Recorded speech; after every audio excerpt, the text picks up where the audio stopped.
回员。缅北腊戌战役最新消息，虽然同盟军在7月15日至18日宣布单方面临时停火，但由于缅军方没有停火，并且空袭同盟军大后方，同盟军前线执行上级命令，给予了坚决反击，也取得了重大突破。尤其在7月16日，同盟军终于拿下了美航最后一座缅军据点，并完成了战场清理。美航地处腊戌西南，是腊戌至曼德勒公路的要冲，战略位置十分关键。同盟军主力311旅经过了1周的围攻，才最终攻克。随即，同盟军311旅乘胜追击，顺势夺下了靠近美航的腊戌城南缅军41营指挥部南站据点。这座指挥部占地面积约为150亩，是腊戌城区西南的重要支撑。同盟军拿下缅军41营，也意味着同盟军首次撕开了缅军腊戌城区防线。同时，腊戌西侧环城路一线高地也已经被同盟军全部占领。腊戌外围缅军仅剩河北阵地群，在连续拿下美航和41营据点之后，同盟军已将腊戌包围圈缩小至70到80平方公里。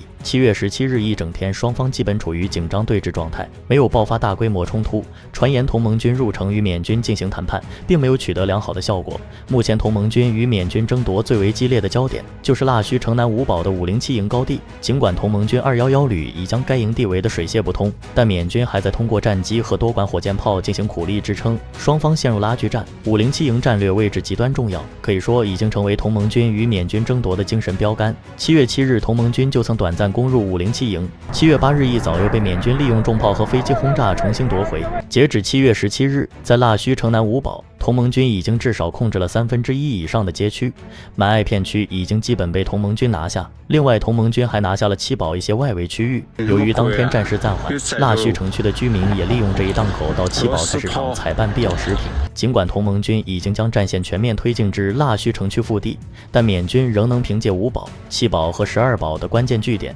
支撑整体防线。由此我们也能看出，这座缅军苦心经营50年，作为东北军区司令部的堡垒形成式的攻坚难度。河北方向和老象山方向也陆续恢复交火，同盟军仍在各条战线上继续往腊戌城区稳步推进。之前视频我们提到，为了减少伤亡，同盟军还采用大棒加胡萝卜的策略，鼓励缅军投诚，收到了明显的效果。过去5天，有近40名腊戌城区缅军向同盟军主动投诚，特别是位于腊戌西南出口的第41营，几乎有1/3的缅军官兵投降。但由于腊戌缅军中高级军官层面依然较为强硬，前一周向同盟军投降的最高军官为连级指挥官，并未出现营级以上指挥官投诚的情况。同盟军也按照约定给予了投诚缅军奖励和优待。鉴于腊戌战役事关全局，敏昂莱也下了死命令，要求参与缅军拒绝投降。同时，缅空军利用同盟军宣布单方面停火和假意谈判的档口，进行了大量空中补给，其中包括数百名缅军精锐突击队官兵以及大量空沙袋，